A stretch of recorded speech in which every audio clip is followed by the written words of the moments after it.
Летно издание на Студио 1, директно од градот на светлината и природниот бисер на Македонија, од 30 јули до 3 август. Сите дневни актуелности покрај крајбрежјето на прекрасното Охридско езеро, од 17 до 19 часот. Летно отворено издание на Студио 1 од Охрид. Бидете со 1 ТВ.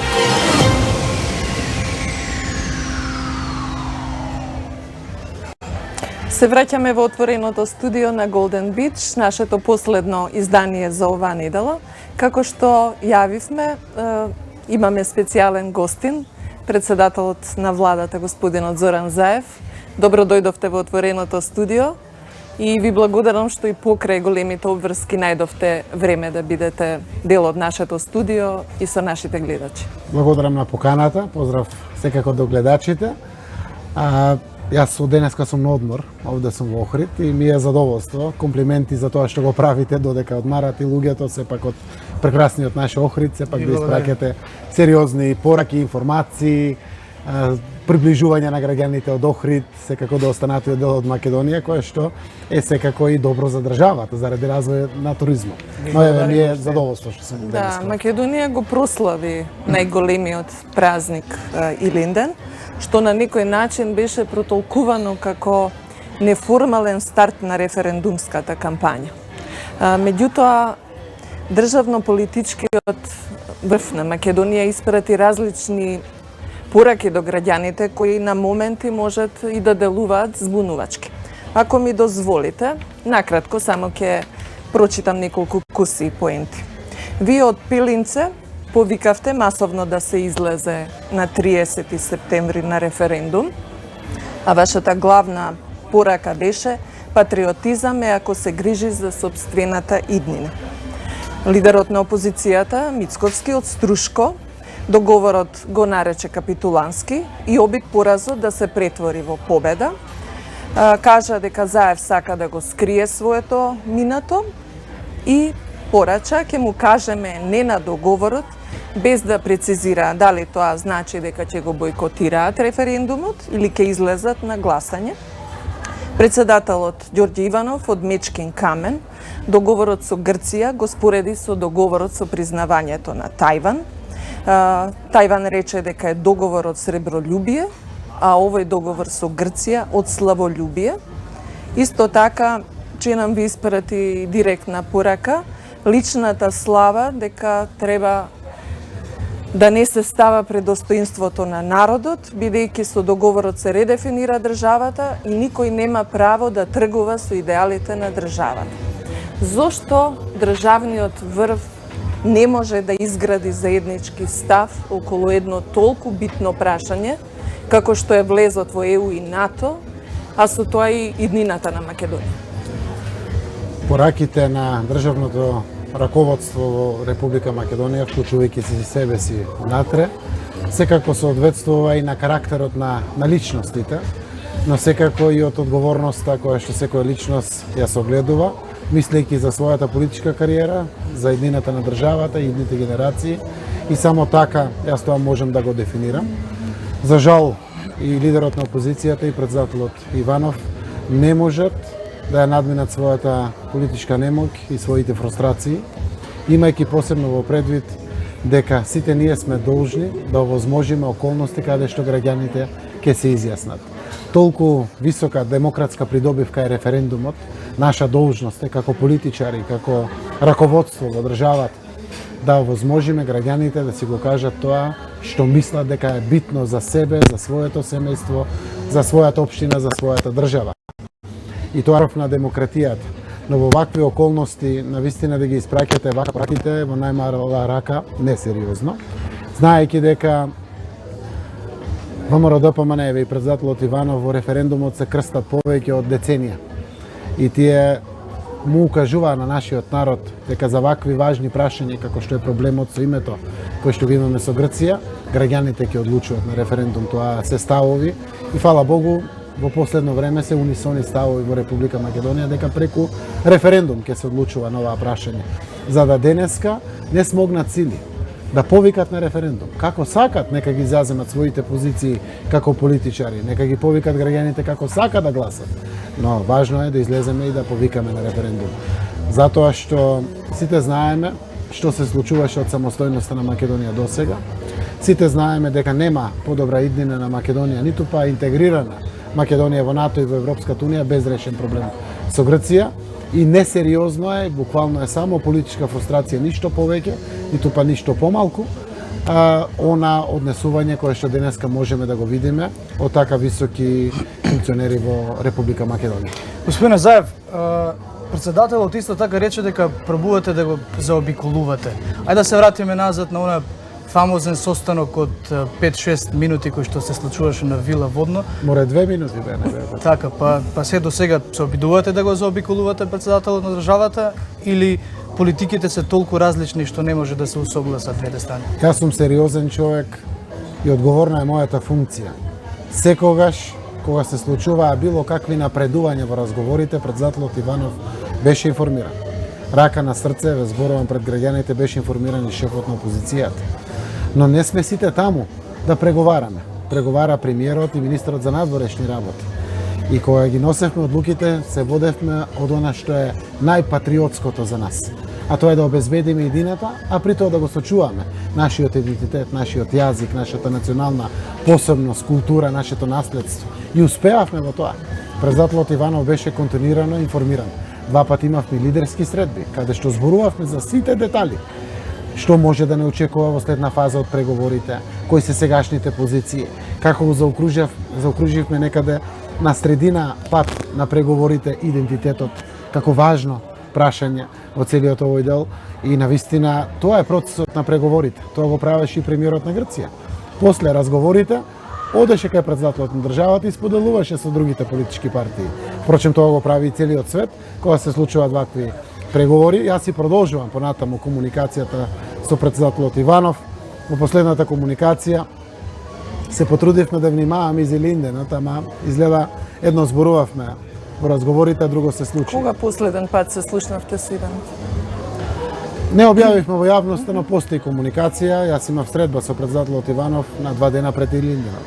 Разговаравме за регионални прашања, кои што не би ги дискутирал секако, но се државни прашања. Тоа беше тета средба или Да, се видов со председателот во неговиот кабинет и тогаш разговаравме за многу важни државни прашања, каде што државата е должна да гради заеднички ставови и политики, важни за безбедноста на државата, за едината на државата, за актуелните моменти што се случуваат во Македонија и во регионот. Имавме пријатен состанок.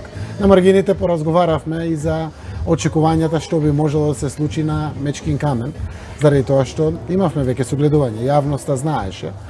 И заклучивме дека треба да бидеме внимателни, но за жал се случија мотивации и провокации од самиот говор на председателот, кои што охрабрија наши граѓани, веројатно под дејство на пиво и алкохол, да нападнат меѓународни важни делегации и високи представници на владата, а и преку тоа да шират омраза и да продуцират нешто кое што најмалку и треба на Македонија. На Македонија треба единство, а за жал се продуцираше само подел. Имате ли информации дали тие групи биле спонтано собрани или се организирани од нечисто? Ако ги видите само ликовите, ќе видите дека беа дел од нив и во собранието на 27 април.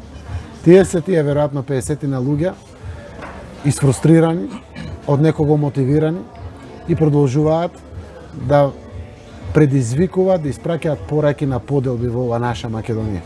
На Македонија од секогаш и требало единство. Ние сме и мултиетничка земја, но и вака политички поделени ни треба единство и треба да се обединуваме. Сега посебно, пред вакви важни прашања, единството е насушно потребно во државата.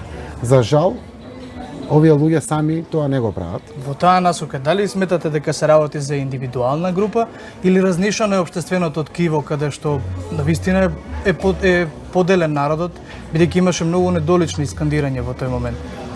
Тоа не се приврзаници дури и на големите политички партии. Гледате дека тие знаат и сега во поново време да го укаат и ВМРО ДПМН, а нас многу често да користат и физичко насилство, мавање со предмети или слично. И овие луѓе, според мене, имаат одредена цел. Тоа не е така безцелно што се прави. Сето тоа се случи. И тоа не е нешто што го дели општеството. Тоа е мала група на луѓе.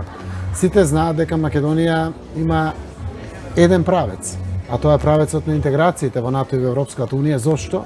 заради тоа што тоа обезбедува конечно убава иднина на сегашните и на идните генерации. 27 години видовме што се случува вака закочени во интеграцијските процеси и за жал обезбедувањето на добра иднина на Македонија на сите не им одговара, фала Богу, многу мал број тоа на тие што не им одговара. Но прашањето на политички лидершип е нешто многу поважно од поединци. Да се биде председател на државата, да се биде шеф на опозицијата, истовремено значи сериозна одговорност. Заради тоа што никој не нуди алтернатива. Никој не кажува како тоа две десни партии од македонска и од грчка страна подобар договор ќе направат. Зошто не го направи 11 години? Каде беше председателот сите овие 10 години наназад? Да направи некој исчекор, некој подобар договор. Макар под фиром Македонија да се интегрира понатаму. Сите знаем. Значи не е ова нешто ново, нешто паднато од небо и мора да бидеме одговорни и ние ќе бидеме одговорни. И фала Богу не одлучува на овие избори ни Заев, ни председателот Иванов, ни Мицковски, одлучуваат граѓаните.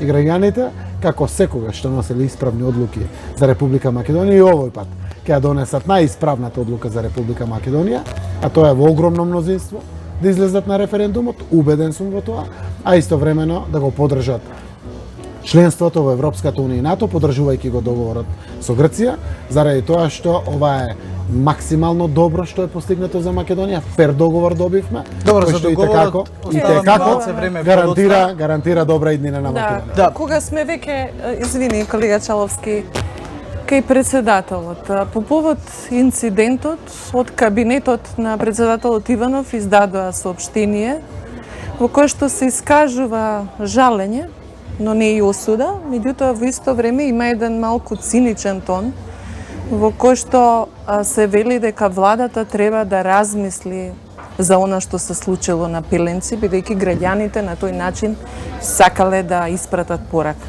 Размисливте ли вие за тоа што се случуваше? Не само јас, Македонија 27 години размислува по ова прашање. И конечно Македонија смогна сили да носи одлуки.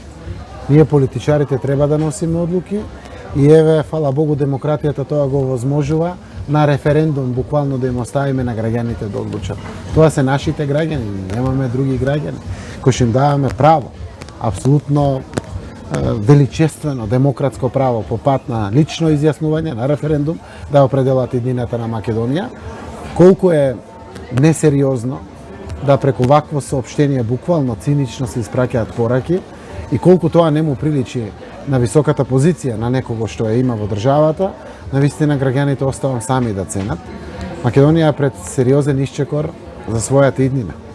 Денеска слушав соопштение и читав информации како тоа председателот на Косово објаснува за размена на територии, за Прешево и Котлината, да се припојува кон Косово, Северно Косово, да се припојува кон Србија. Надвор Македонија од овие интеграцијски процеси. Не сакам никого да заплашувам, но тоа е страв кој што обстојува од самостојноста на Македонија. Не знам кој е следен, ако вакви сценарија се развиват на Балканот. На Балканот тоа не му треба. Ние сме како држава строго против прекројување на граници или размени на територии, заради тоа што тоа ќе отвори Пандорина кутија. Да се ја сочуваме Македонија. Македонија ни е оставена аманет и од дедовци и од прадедовци и наша обврска е да бидеме мудри, да бидеме паметни, да бидеме лидери, да се ја сочуваме, да ја интегрираме и да ја обезбедиме добра иднина. Јас сум убеден дека ќе успееме во тоа. Добро, референдумот е веќе распишан, меѓутоа она што предизвикува реакции во јавноста е неговиот карактер. Ако на почетокот се размислуваше дали да биде консултативен или обврзувачки, се одлучи да биде консултативен. Зошто? Затоа што по законот е така. Референдумот е прво задолжителен и е успешен ако бидат исполнети двата кумулативни услови. Тоа значи да гласа мнозинството граѓани кои што ќе излезат и да бидат тоа повеќе од 50% граѓани од вкупниот број на избирачи. Тоа е по устав. И кога одите понатаму, согласно уставот, во законот за референдум и други облици на изјаснување, постапувате по закон. Членот 24, мислам дека беше, јасно прецизира. Нема, затоа реков карактерот на Тука самиот прецизира референдум. каков е карактерот. Членот 24 по законот за референдум прецизира и институциите треба да донесат одлука согласно закон. Консултативен или претходен референдум е оној каде што граѓаните се прашуваат, а после се носат одлуките, во нашиот случај, одлуките за уставните промени. Ако е нешто кое што е постфестум или дополнителен референдум, некои го кажуваат задолжителен, обврзувачки или слично, тој е дефиниран, каде што одлуките се веќе донесени и после одите на референдум. Ние одиме да го прашаме нашиот народ и ако нашиот народ е за, тогаш одиме со уставните промени. Затоа постапуваме согласно закон. И апсолутно нема тука никакви дилеми, освен сеење магла кај некој. Немав проблем да разглобувам и за задолжителен или обврзувачки референдум, ако законот тоа го дозволуваше, затоа што апсолутно исто е на крајот дека треба мнозинството граѓани да гласат, исто е дека да биде одлуката донесена, тоа значи 50% плюс граѓани да излезат од вкупниот број на избирачи. Господине Заев, мојот драг колега Чаловски е млад и амбициозен и сака на конкретни прашања да премине поврзани со референдумот, а јас сепак сум стара школа и ќе ве вратам повторно на Илинден, бидејќи ми останаа да ми висат две прашања. Првото прашање, дали полицијата беше на висината на задачата и имаше ли можност да го спречи инцидентот на Мечкин камен, а поврзано со ова прашање го повикавте ли на рапорт министерот Оливер Спасовски да ви каже дали биле направени сите безбедносни подготовки за да не дојде до нас што се случи?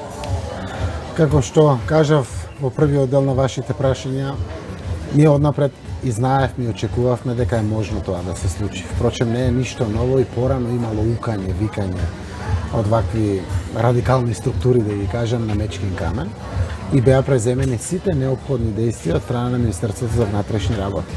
Вчера цел ден до мене беше Оливер Спасовски и на Пелинце и на патувањето заедно патувавме за Благоевград, заедно се враќавме со сите детали и извештаи ги знам директно од него. МВР беше соодветно распоредена и во делот на униформата и во делот на цивилни лица. Ако се оди понатаму, тоа може да биде претенциозно и да остава грешен впечаток на одбележувањето на Денот на Републиката, на најголемиот национален празник. Значи во овој дел не гледате пропусти на полицијата, апсолутно преземено е. организација. Се ги знам сите детали, кога кој викал, кој како мавнал, кој како се правдал кога бил во полицијата на разговор, зошто тоа е така направено, како е тоа мотивирано. Ги знам сите детали внатре. Јас сум председател на влада и е должност да ме информираат кога ќе побарам информации. Побарав информации и ги знам сите детали. Срамно е тоа што некој на ваков мотивирачки начин би го нарекол блесов, безобразен и неодговорен према државата, мотивирал поединци да го направат тоа. Тоа се истите тие квази патриотски здруженја, ги видовте, навивачките групи, кои што понекогаш знаат и под мало дејство на алкохол да ги направат сите овие, би ги нарекол, недемократски начини на делување на вака големи празници. Јас сум свесен дека секој мора да си понесе одговорност. Овде очекувам МВР да си постапи согласно закон и да процесуира соодветни мерки. Дали се тоа прекршочни, дали се кривични пријави, согласно доказите кои што ги имаат обезбедено, да си постапат и ќе си постапат. Драго ми е што еве денеска веќе сум на одмор и преку медиумите следам дека работат институциите, затоа што не сакаме тоа да се повтори никогаш. Кога нешто не е во ред во општеството, тоа треба да биде санкционирано со конечна цел за да не се повтори повеќе. Реакции на социјалните мрежи имаше и околу заедничката прослава со бугарскиот председател на Илинден и особено околу изјавата на председателот Радев дека илинденското востание е заедничка борба на македонците, на бугарите од Македонија и Тракија. Како ги коментирате овие изјави? И колку се во духот на подобрување на добрососедските односи? Јас сум политичар кој што секогаш внимава и на изјавите и на контраизјавите, заради тоа што сакам да градам пријателство. Треба да бидеме внимателни со ваквите изјави, заради тоа што Илинден е наша гордост. Илинденското востание е македонско востание. Ако некој граѓан од Бугарија си го чувствуваат за свое, окей, нека биде дел тоа од нашата заедничка историја и јас немам проблем, но јас сум горд. Јас сум првиот премиер на Република Македонија што го чествува Илинден пред споменикот на Гоце Делчев во Бугарија и тоа е голема придобивка. Порано тоа беше незамисливо. Секако ова го отворивме минатата година, кога прв пат премиерот на Бугарија дојде и се поклони пред гробот на Гоце Делчев. Така се гради пријателство. Така се обезбедува регионалниот мир. Така се обезбедува стабилност и економски просперитет. Ние треба да внимаваме со изјавите, заради тоа што имаме работи кои што не спојуваат, кои што ни се заеднички, имаме работи кои што ни се и посебни. На сите нас од регионот, договорот за пријателство, за соработка со Бугарија и добрососедство ги абстрахира токму работите кои што не спојуваат, кои што не сплотуваат и истовремено градат начини на идна соработка и обезбедување на траен мир, како и заедничко унапредување на економските односи и сите видови на соработка меѓу двете земји и двата народи. Добро, со договорот со Бугарија тоа веќе би требало да биде надминато, нели таквите Еве последна година прашања. видовме дека нема никакви штети по Македонија, има само придобивки. Младите прават прекрасни концерти, ги гледам и во Македонија и во Бугарија. Театрите се присутни од Македонија по бугарските домови на културата и се држат театарски представи, исто така и бугарските театри во Македонија. Бизнисмени ја зголемиле трговијата повеќе од 12% или приближно 12%. Имаме сериозни инвестиции веќе од Бугарија овде. Имаме и некоја инвестиција од Македонија во Бугарија. Ова носи само придобивки за граѓаните на двете земји. И за овој договор имаше разлики помеѓу вас и председателот на државата, меѓутоа председателот потоа го прифати договорот со Бугарија, јавно кажа дека го прифаќа договорот, дека е добар. Дали може и со договорот со Грција да се случи истото? Ќе се случи од кога граѓаните ќе го потврдат тоа на референдум и председателот Иванов ќе го потврди. Но лидерите треба тоа да го прават пред граѓаните. Граѓаните за тоа не бират. И да ги кажеме нашите ставови и да им помогнеме на граѓаните во носењето на одлуките. Знаете како беше? Смак света беше договорот со Бугарија. Готово, изгубивме државата. Нашата национална пост, ништо не сме изгубили. Само зајакнавме и признавањето наше, и како народ, и како јазик, и се, и градењето на пријателството. Тоа ќе се случи и со договорот со Грција, затоа што постигнавме нешто кое што е големо, многу важно за граѓаните на Република Македонија, за македонската етничка заедница, за нашата национална посебност, за нашиот идентитет. Треба да бидеме горди. Јас сум среќен што најдовме вакви креативни решенија кои што доволно и гарантираат и на Грција можност да живее со тоа, а и на нас можност да живееме со тоа преку алатки со кои што ќе градиме пријателство. Да не остане одговорено, ќе може ли да ви поставам уште еден сет од две прашања, па да се вратиме на референдумот? Мислам дека се многу важни да ги одговориме. Ве загрижува ли тоа што постои толку голем говор на омраза во Македонија, особено не само во политиката и на социјалните мрежи? И колку тоа е резултат на неказнивост низ годиниве? И би сакала да ве замолам да го искоментирате јавниот сервис. Вашата партија реагираше на начинот на кој што се известуваше за Иленден, додека од страна на програмскиот совет на јавниот сервис ве обвинија дека сакате да вршите притисок и да се мешате во изборот на нивните гости кои што искажуваат лични ставови. Еве вака, прво, овој говор на омраз, што го гледаме на секаде, некаде е продуциран од политичарите, директно, преку невнимателност во нивните обраќања, па тоа дополнително мотивира кај одредени маси ваков говор на омраза, посебно овие грди реченици кои што беа према втората поголемина националност во Македонија, албанската националност, беа директно мотивирани од луѓе, а многу често, за жал, индиректно се мотивираат луѓе. Албанија побара денес одговорност за говорот на омраза. Нормално, кој да биде секако ќе бара, заради тоа што сите знаат ако нешто не се презема, тоа може да помине во пошироки рамки, да се прошири и слично. Ова е недозволиво никаде во Балканот, посебно не во нашата мултиетничка Македонија. Во ваквите ширење на говор на омраза, мотивирање на вакви напливи на омраза, на груби повици или слично, единствено позади тоа се крие желбата за амнестија и бегање од одговорност за одредени поединци. Ништо друго не е посреду. Јас сум свесен дека неодговорноста децениска, која што сега конечно значи одговорност со промена на власта, продуцира вакви напливи као одредени поединци, директно или индиректно мотивирани, но треба да знаат сите дека институциите на системот будно следат и работат и ќе постапуваат, без разлика за кој тоа се однесува. Имавме случаеви многу еклатанти на репрезенти на Социјалдемократскиот сојуз, неодамно. Одговорноста се носи. Така ќе биде за сите. И апсолутно не заради тоа што Заев извлекол поука и конечно тоа се случува. Заради тоа што само единствено така може Македонија да биде нормална земја. Да има одговорност за се што согласно закон се одговара, а да има и награда и мотивираност за се што е добро за државата. И од тој аспект, јас верувам дека секако ќе постапат институциите во делот на македонската радиотелевизија. Ако некој докажал дека почитува независноста на медиумите, е сегашната власт и Социјалдемократскиот сојуз. Ние се боревме во шарената револуција, во сите овие сотрапение месеци и години наназад, за многу други демократски придобивки, меѓу кои и за независноста на медиумите, слободата на говорот. Тоа е света работа во демократските земји. Но ние ако сме добри, и ако сме демократи, не сме наивни и глупави. Македонската радиотелевизија ништо нема променето ја година и 3 месеци. Тоа се политички представници таму на ВМРО ДПМН. И тоа што го прават.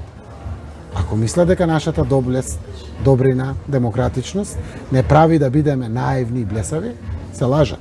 Дебело. Зошто трансформацијата на Затоа? МТВ е оставена за Заради толку? тоа што е блокиран законот во Законот собранието се од страна на опозиционите пратеници од ВМРО ДПМН. Во законот уште еднаш напоменувам. Програмскиот совет, главен уредник и главен директор се бират со 2/3. СДСМ не може да ги избере. Значи тоа е гаранција дека доаѓаат експерти. Многу блокираат за да не се тргнат представниците на ВМРО ДПМН. Затоа вчера наши представници јасни беа по ставот за однесувањето на македонската радиотелевизија. Јас секој експерт го почитува. Секој мислење е поединечно мислење на секој. Но ваквиот однос, вака напеналено и направено, тоа што се случуваше на МРТВ, додека одеа преносите од Скопје, од Пелинце и од Крушево. На овој начин, ни малку, ни повеќе, не бара ништо освен одговорност од директорот, главниот уредник и програмскиот совет. И рете, јас, председателот на владата, да побарам од нив директна одговорност. Да си поднесат оставки одма. Што И доколку на не тој ве начин- послушаат? Да си поднесат оставки. се Заради чека тоа ние ќе законот. постапиме по закон. И Се нормално. чека законот. Не се чека Измените. законот, тоа значи ќе направиме се да го одблокираме законот час поскоро. Заради тоа што македонската радиотелевизија не е каприц на Заев или Мицковски. Македонската радиотелевизија на граѓаните на Република Македонија. Таа мора да биде сервис, заради тоа што таа е кормилото по кое што се движат и другите медиуми, пред се приватните медиуми. Не може да дозволиме вака добро осмислени сценарија, наводно заради демократскиот однос на владата и фер односот кон независноста на медиумите, да забега во друга крајност и тоа да биде злоупотребена. Не. Ние сме демократи, ние сме доблесни, ама не сме глупави и наивни и ќе постапиме. Да и помогнат држава. Нека си поднесат оставки. И директорот, и управниот, и главниот уредник, а секако и програмскиот совет. Законот предвида како доаѓаме до експерти. Можете и тие да конкурират ако се сметат за експерти. Има начин како да се изберат врвни експерти кои што националниот сервис ќе го водат онака како што му е должност пред граѓаните, заради тоа што повеќе од 20 милиони евра народни пари на даночните обврзници на Македонија одат во тој сервис. И не можеме да дозволиме, борејќи се за секој чекор на минимум реформа во безбедноста, во правосудството, не знам, во јавната администрација. Овде, во најважниот медиум, каде што граѓаните ги трошат директно парите, да го ставиме ова вака. Одговорност одма и веднаш да си понесат за да може да ослободат македонската радиотелевизија и час поскоро да влезе во сериозен процес на сериозни структурни реформи внатре, кое што ќе значи на крајот сервис кој што рамноправно ќе им служи еднакво на сите граѓани во Македонија. Верувам ја затворивме ова тема повели на разидувањата колега. во однос на денот на Чаловски Република. референдумот е твој. Не, пред да разговараме за референдумот, бидејќи ја спомнавте амнестијата во едно од одговорите, се сеќавам на лидерските средби, рековте дека кога ќе дојде време, ќе соопштите што се разговараше внатре на тие 3-4 лидерски средби кои што траја од 4 до 6 часа, Амнестијата беше предмет на разговор, односно е условно кажано политички пазар, бидејќи лидерот на опозицијата рече дека не била. На трите средби имав изјави и на сите три реков амнестија директно или индиректно нема. Што Не може да зборував директно внатре за суштината на преговорачкиот процес или на разговорите помеѓу лидерите, за да дадам шанса да завршат преговорите и еве завршија. Ја видовте демократската доблес на владеачката најголема партија, заедно со ДУИ, седевме таму, дадовме пржинска влада, за која што се борев како лидер на опозицијата 2,5 години. И заради која престанав со политичките бомби и ги предадов материјалите на специјалното јавно обвинителство, за возврат добивме техничка влада да гарантира демократски избори. За една недела барање на Христијан Мицковски ја дадов. Зошто? Заради тоа што опозицијата треба да се чувствува комфорно и комотно, кога и да се случат избори. А очекував да придобијам однос одговорен за самиот референдум.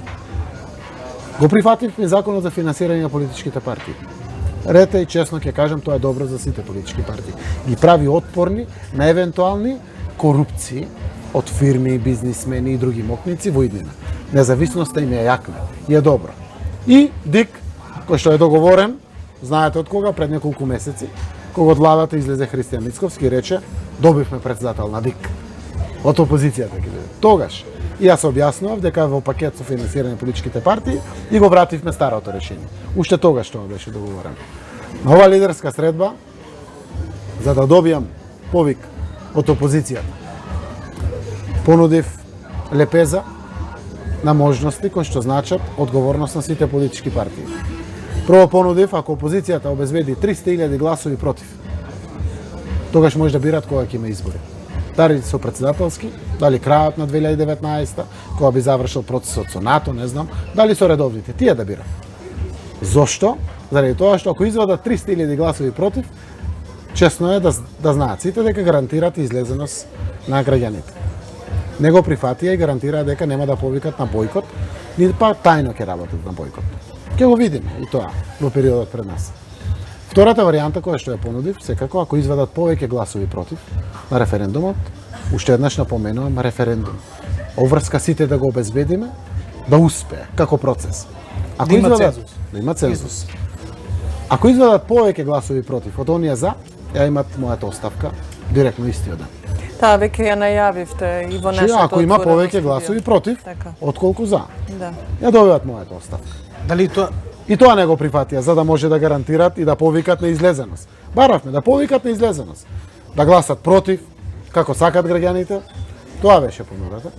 И на крајот, честно е да кажам, тоа го кажав таму пред лидерите, и реков, ако сме за ЕУ и НАТО, а сме, опозицијата тврди дека е за НАТО и за Европската Унија, тогаш ајде нашите партиски определби, нашите партиски преокупации, па дури лично политички да ги ставиме на страна или во втор план, а на прв план да ја ставиме државата. И дадов понуда. Јас, кој што имам мандат до декември 2020 да бидам председател на владата на Република Македонија, сум подготвен да го споделам мојот мандат со ВМРО ДПМН. Влезете во владата. Да одработиме заедно за референдумот, да успее и во цензус, и во за. Дали тоа Влегувате значи во дека владата? најавувате проширена влада? Го Можност одбија за и тоа. проширена Не, влада? тоа е завршено. Сега веќе даваме само коментари. Испратив покана, влезете во владата. Јас ќе го поделам мандатот со вас да одработиме за државата. До кога? Додека не станеме полноправна членка на НАТО. Тоа е крајот на 2019 или евентуално почетокот на 2020 по демизионирањето на процесот. До тогаш ќе ги отвориме поглавијата за Европската Унија. И референдумот ќе успее. Абе заедно да седнеме и да одработиме за Македонија. Ако сме за НАТО и за Европската Унија. Ова е неповторлива шанса. Се молчише малку на ова прашање, за после тоа да се каже дека ама ние не го баравме тоа од вас. Тука стана јасно дека пуста амнестија само тоа е интересно. Овде се зборуваше трите дена, затоа директно е Беше ли експлицитно понудено? Директно сега одговарам на прашање. односно побарана? Се бараше членот 353 од законот и членот 165 да се променат. Каде што? Во 353 се бара директна одговорност, а не службена. Тоа значи, како го вика Ѓоко Поповски, не знам, Да. одговара во МВР, ама Гордана и Сашо Мјалков не одговарат. Груевски не одговара. Да одговарат сите таму што биле службите, само политичари да не одговарат. Од членот 2 во ставот 2 на членот 353 се бараше да се намалат казните од 3 до 6 години на 3 месеци до 3 години. Тоа автоматски значи застареност на најголем дел на предметите. И понатаму во другите ставови исто. Тоа значише буквално дека најмалку 11 предмети на специјалното јавно обвинителство целосно или делумно ќе се уништат. Тоа е амнестија. На индиректен начин, затоа зборев за директни и индиректни амнестии. Ова го зборувам за да ги предизвикам сите да се носат со одговорноста која што имаат пред ова наша земја.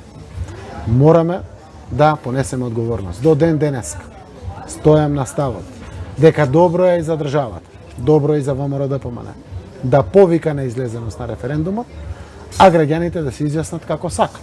Тоа е и обврска и должност, а тоа е добро и за државата и за ВМРО ДПМН.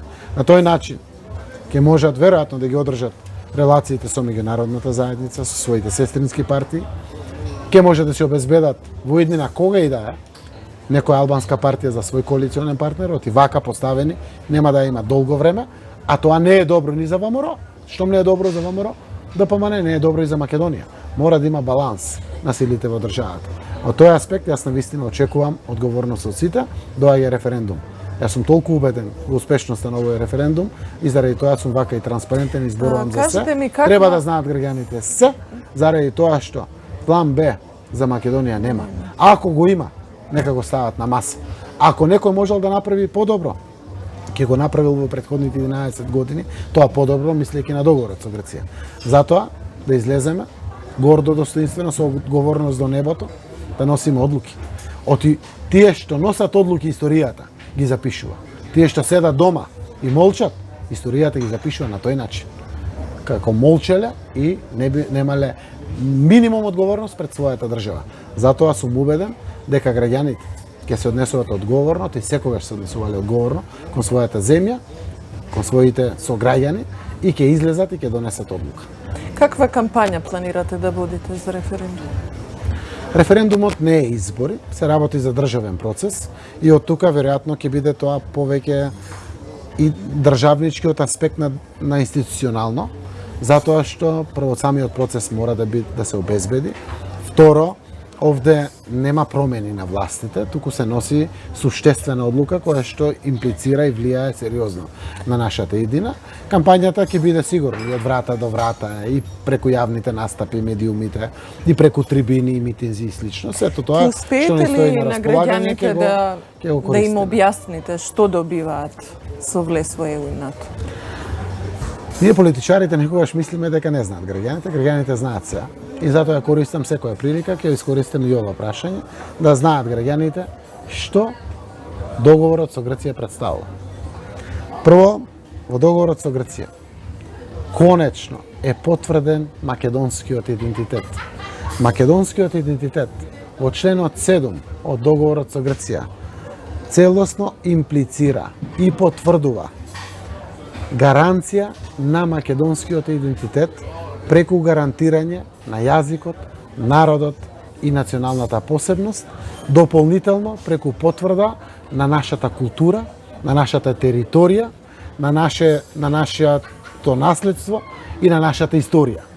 Сето тоа што со зборови може да се обезбеди за гаранција на еден идентитет, нашиот или било кој. Членот 7 тоа го гарантира. И ги повикувам граѓаните да го прочитат членот 7 од договорот.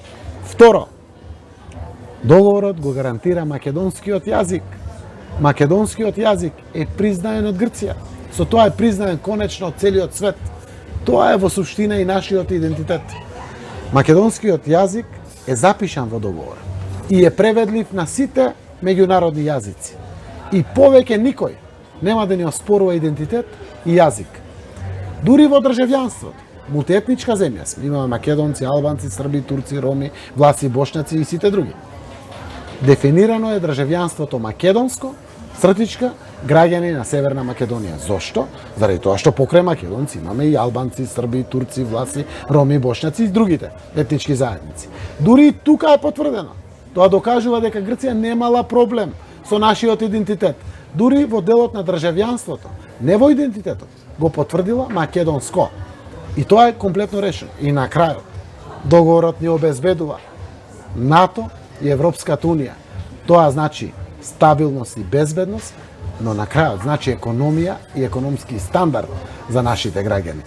И ова е неповторлива шанса. И не смееме да дозволиме да бидеме неодговорни да ја пропуштиме таа шанса.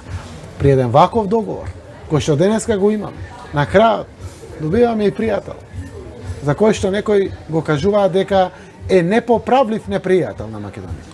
Нов пријател имам, Грција, кој што нашиот јужен сосед отвара само по себе одличен мегдан, кој што ќе има рефлексија за дигање на економскиот стандард на нашите граѓани. Јас сум убеден дека само здраворазумност во Македонија е нешто што минимум ни треба, а тоа сигурно ќе го имаме, за да ја гарантираме македонската иднина. Еден од главните аргументи на оние кои што не го поддржуваат договорот со Грција е одредбата од Уставот која што вели грижа за малцинствата, одредба која што е повлечена уште во 90-тите од Уставот. Овој договор што гарантира за тие луѓе?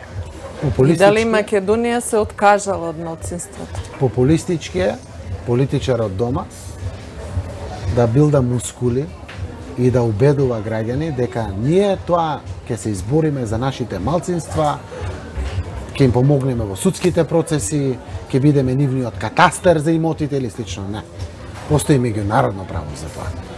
Нашите малцинства во Грција, во Бугарија, во Австралија, во Канада, во Швајцарија добиваат поголеми шанси преку пријателство. Со непријателство може само да се мачат по институциите.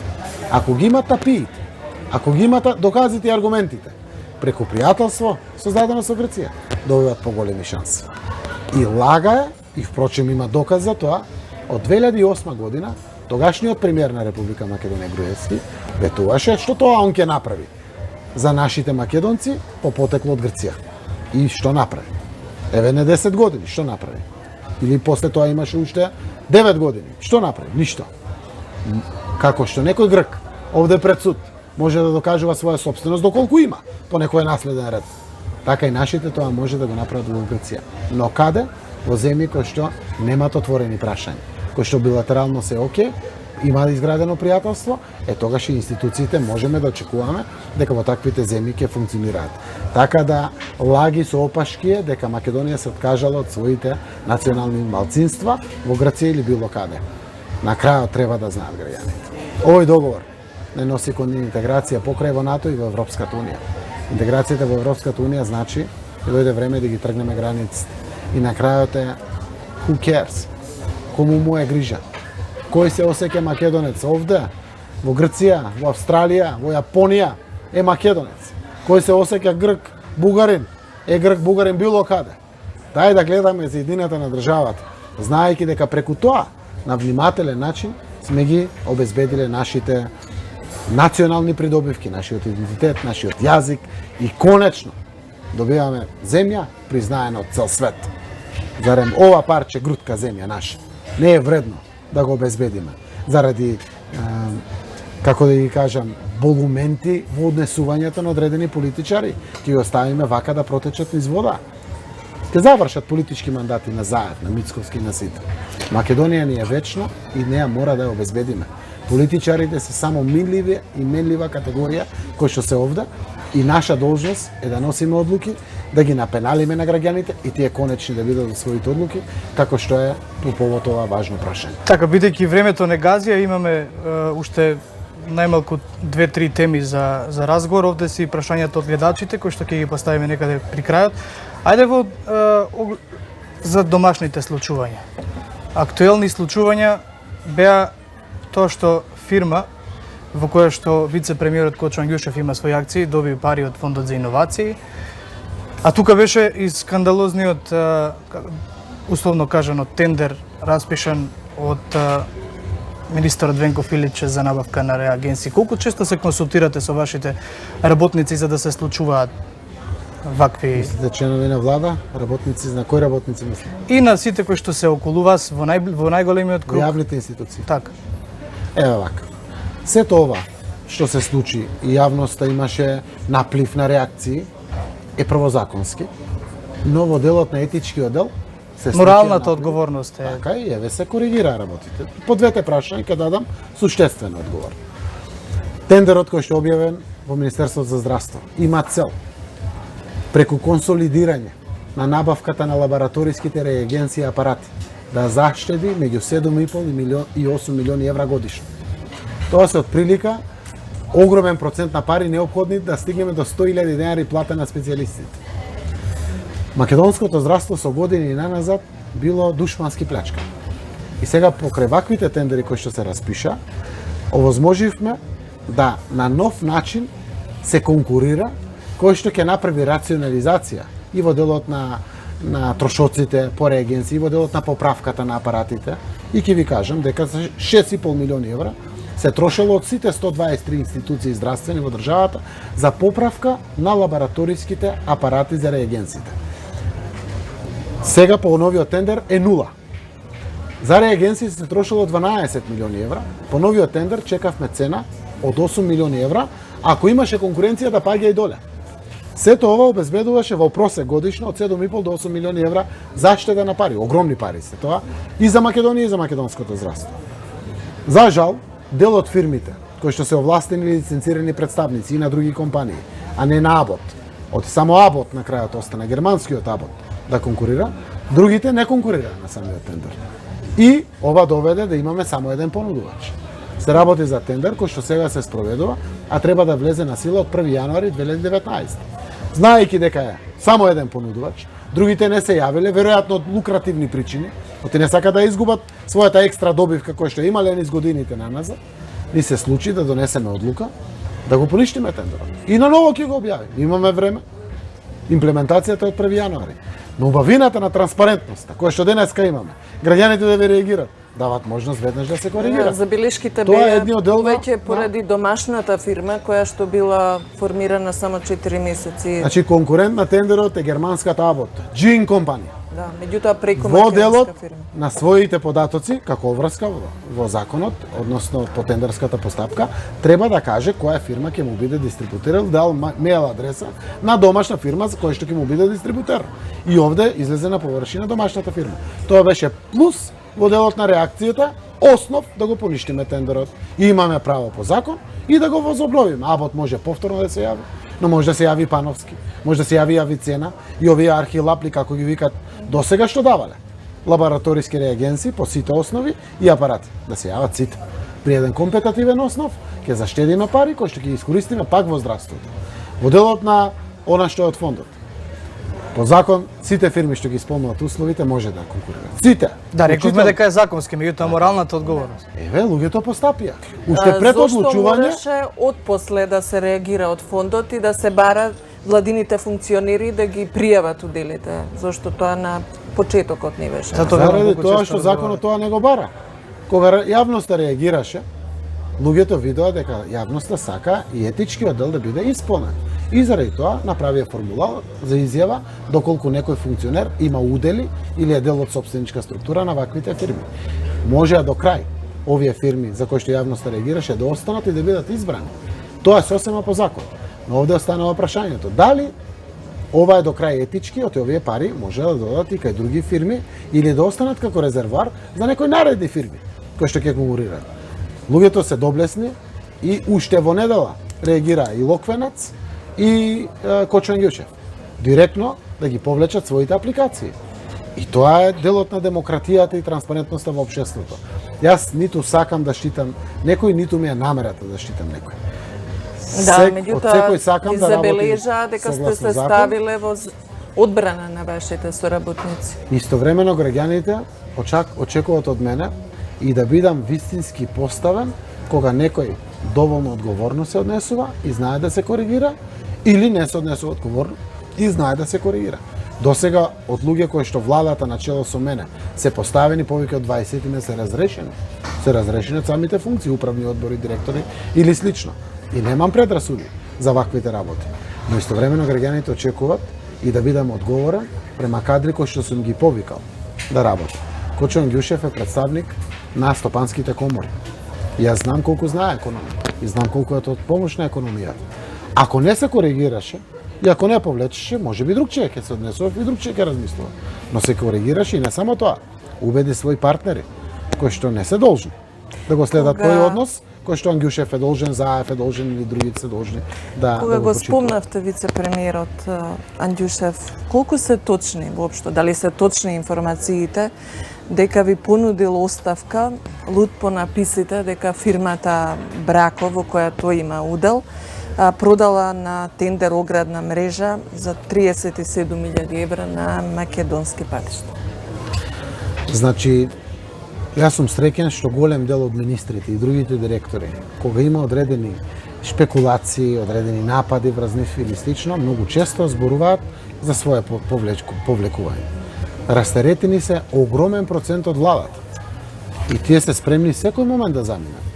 Не се венчани или не се фатени директно како слеп за стап, што знае народот да каже, овде за самата функција. Не.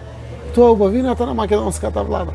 Луѓето се подготвени со секој момент да носат одговорност. Да, меѓутоа ќе се согласите дека јавноста сега во овој период е особено сензитивна, бидејќи и вашата кампања беше нема правда, нема мир, дека ќе бидете поразлични од другите. Зарем не сме И оттаму поразлични од другите? и бараат, и разбирливо е што бараат, Се согласувам. не само да се отстранат коруптивните сделки, туку и етичката димензија да биде застапена. Значи, ако се случи коруптивна сделка и за тоа постоje докази, веднаш ја барам одговорноста и веднаш постапува за оваа работа. Моделот на етичкиот дел, по кој што е постапено, искоригиран етичкиот дел. Затоа што Кочо Ангјушев не е тој што потпишал апликација таму. Потпишале комерцијалните раководители во таа фирма, каде што тој има 16%, ако не се лажам. Потпишале. Не можам да прифатам негова одговорност. Заради тоа што му текнало или не му текнало некој комерцијалист во фирма каде што Ангјушев има 16%, веднаш да ја барам главата на Ангјушев да биде симната, фигуративно кажано. Да, не. Тоа ќе зборува на крајот и за мене. Колку ги почитувам вредностите на луѓето. Секој наш граѓанин, секој наш човек во Република Македонија има своја вредност. Ако ја препознаеме, треба да ја поддржиме. Ако има грешки кои што се за оставки, треба да ги бараме оставките. Овде не видов основ за оставка. Како што сум застрал и за други луѓе, кои што не гледам директна нивна лична одговорност. Дури и за етичкиот дел зборувам, за овој дел што е другиот, кривичниот, законскиот, апсолутно нема дилеми. Дури и во овој етичкиот дел сум на чисто и апсолутно мислам дека ја постапувам исклучително исправно. Премиере, пред да го затвориме интервјуто, бидејќи се ближиме на самиот крај, ќе искористам оваа прилика да поставам едно од прашањата кои што ги добивме од граѓаните. Очигледно е на лидерските средби дека стоите добро и со ДУИ и со ВЕСА во однос на политиките. Меѓутоа прашањето вели кога Заев ќе почне да се занимава со криминалците од ДУИ, оставени од ВМРО и да ги смени. Дали истите ќе одговараат? Прво треба и на овој граѓанин Ова е индикативно прашање во секој случај. случај. Прашањето или било кој треба да знае дека Заев не го биравме за главен судија и главен обвинител. Заев го биравме да биде председател на владата кој што ќе обезбеди амбиент и околности, да се носат правосилни, правосудски одлуки, обвинителски и судски. Кога зборувам за правосудски одлуки, тоа е нашето правосудство. Од ваков аспект веќе се носат одлуки. Ние имаме пратеници од ДУИ кои што се секој ден на суд и верувам ќе има одлуки од делот на судот. Ние имаме високи функционери од ДУИ кои што се предистражни органи или се во оддел истраги. Ние имаме од СДСМ луѓе кои што се под истраги. Зошто не? Јас бев донекни на суд. Исто така, законот мора и никако поинако. Мора еднакво да важи за сите. И не да била цената владата ќе паднала. Кој ВМРО ќе формира влада, кој ќе падне владата. Не може да формира ВМРО влада. Немам предрасуди за никој. Треба да си знаат секој. Има право да си докажува невиност на судот. Ако е сомничен, има да се одговара, доколку се потврди тоа преку докази во судска постапка. Немам резерви према никој. Јас го кажав случајот. И се случи случај. Не ми е лесно, јас сум човек исто со своји чувства. Со градоначалникот на Ново село. Сум близок. Пријател ми, да го знаат сите. Кампањи сум водел заедно со него. Но се огрешил пред законот. И гледам признал своја вина во судот. Ке си одговара. Затоа што законите во Македонија не предвидуваат одзимање на живот, стрелање или бесење. Затворска казна. Во зависност од тоа колку се огрешил, толку ќе се одговараш. И апсолутно предрасуди за тоа нема. Верувате ли во македонското судство чие реформирање е еден од битните услови за пристапот во ЕУ? Јас сум тој кој што буквално го отвори од натре македонското судство. Кој што за време на опозиционото мое делување како шеф на опозицијата му пркосев со се. И излегов и му реков, не ти доаѓам на рочиште. Не се јавам секој понеделник. Требаше да ме апси тоа. Судство во тој момент не донесо одлука и со тоа докажавме дека е контролирано политичко-партиски. Денеска се повеќе верувам во правосудството, затоа што не можем до крај да кажем дека верувам целосно. Реформите се само на својот почеток. Прва фаза е помината, во делот на законодавството следува втора и трета фаза. Еден дел зависи од луѓето. Ние знаеме во законите што треба да донесеме. Меѓутоа таму седат и во втора и во истите трета. суди како во времето кога вие велевте дека не верувате во судство. Така е, еден дел од тие суди ќе се веројатно прочистат по делот на својата одговорност како што законот тоа го предвидува. Вториот дел ќе бидат одбележени на страна на јавноста, заради тоа што вториот дел на законодавството во реформите на судството значи комплетна транспарентност. Секој записник, секоја судска пресуда јавно да биде објавен и граѓаните да гледат и да дават своји коментари. Тоа е делот што следува во делот на реформите во правосудството. Првиот дел е веќе заокружен, каде што независноста на правосудството се јакне од политиката. Ги нема овие јамки повеќе во законите, каде што политичарите можат буквално секој судија да му се закануват, да го уценуват или слично. Не. Во таквите реформи ќе остане на крајот и поединецот, судијата, обвинителот, кој што носи лична одговорност. Јас сум убеден дека ако веќе останав малцинство во државата, верувајќи дека треба се распушти правосудството, останав сам. И јас се повлеков од тоа. Која и Европа и другите рекоа дека треба да има лична одговорност, не колективна за сите. Океј, тогаш ќе ја чекаме и личната одговорност од секој, затоа што секој во оваа држава мора да одговара доколку постапува незаконски. Дали бил тоа премиер, судија, обвинител, граѓанин, механичар, не знам, чистач по улиците, законот еднакво мора да важи за сите. Колку како влада ќе им помогнете на граѓаните кои што тврдат дека сте жртви на монтирани судски процеси да дојдат до правдата? Вие донесовте заклучок на влада и упативте апел до институциите да им овозможат информации, меѓутоа некако споро течат тие процеси, граѓаните се некако разочарани дека ќе можат да дојдат до правдата. Секој што мисли дека е политички обесправен во барањето на правдата, веќе има можност да го возобнови својот судски процес. Прво, ако е политички обесправен, уште еднаш кажувам, само едно барање до СЈ, од материјалите ќе добие нов доказ. И дека бил слушан, ако е од политички тоа направен, или некој го направил тоа и го има во доказите внатре. Тоа му е основ, согласно закон, да го возобнови целиот процес од почеток. Второ, има барање заштита на законитост. Преку пристрасен, политички јавен обвинител. Новиот државен обвинител е експертски поставен. Никој немаше против, заради тоа што начинот на кој што го избравме и поставен ја гарантира таа можност.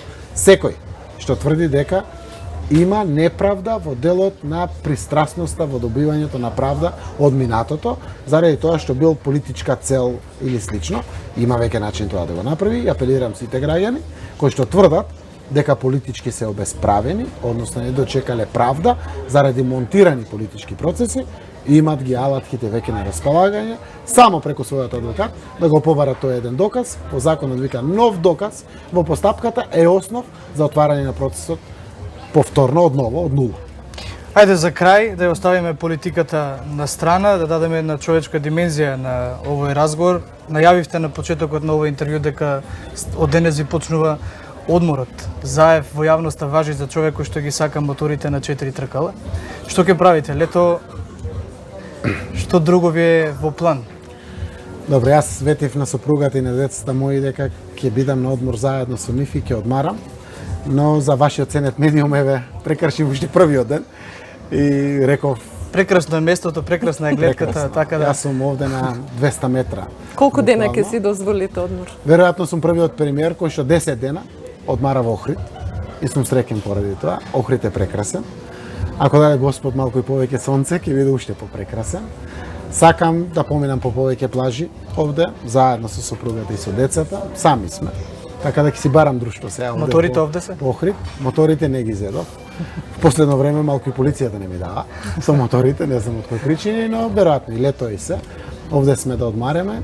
Се надевам дека ќе имам можност и да прочитам некоја книга, да одморам, да стабилизирам тоа водичките во организмот, заради тоа што доаѓа сериозен период после 13 август, на 13 сум веќе на работа, значи тоа е не овој понеделник што доаѓа другиот понеделник, а ќе се обидам додека сум Охрид овде, да му дадам малку повеќе душа на Охрид. Да го разиграм малку, ако ми обезбеди некој глисер, некој скутер, тоа е замена за моторот, би го почитувал законот далеко од обалата, да дадам малку дополнителна душа, сакам да дружам со луѓето, сакам да навистина имам и понесам со себе убави моменти, како што секој. Тоа го сака од својот годишен одмор, но она на кое што сум многу радосен, синот ми овде, сопругата овде, ќе се смилува белки ми керката макар на неколку дена да дојде овде, за да можам навистина да поминам неколку моменти и денови со моите деца и со моето семејство. Добро. Премиере Заев, ви благодариме што дојдовте и што ни бевте гостин. На почетокот ви се чинеше многу еден час за разговор, меѓутоа времето летна и го надминавме времето. Ви благодариме за учеството и ви посакуваме убав одмор. Уште еднаш комплименти, ова што го правите е поинако в Македонија, продолжете вака, со целиот свој ентузијазам. Јас сум тука секој пат на располагање на сите независни и непристрасни медиуми да одговарам на прашања. Имавме убави прашања, имавме многу тешки прашања, но ние политичарите треба да ги дадеме сите одговори, на крајот граѓаните да ценат, а вие завршувате вашата мисија да ги соопштите оние насочно барани одговори кои што вашите гледачи, тоа се нашите граѓани во Република Македонија, заслужуваат да ги добијат. И благодарим уште еднаш. Благодарам. А ние, почитувани, одиме понатаму, сега го вклучуваме студиото од Скопје, каде што ги чекаме информациите од Македонија и светот, како и спортот. Токму така.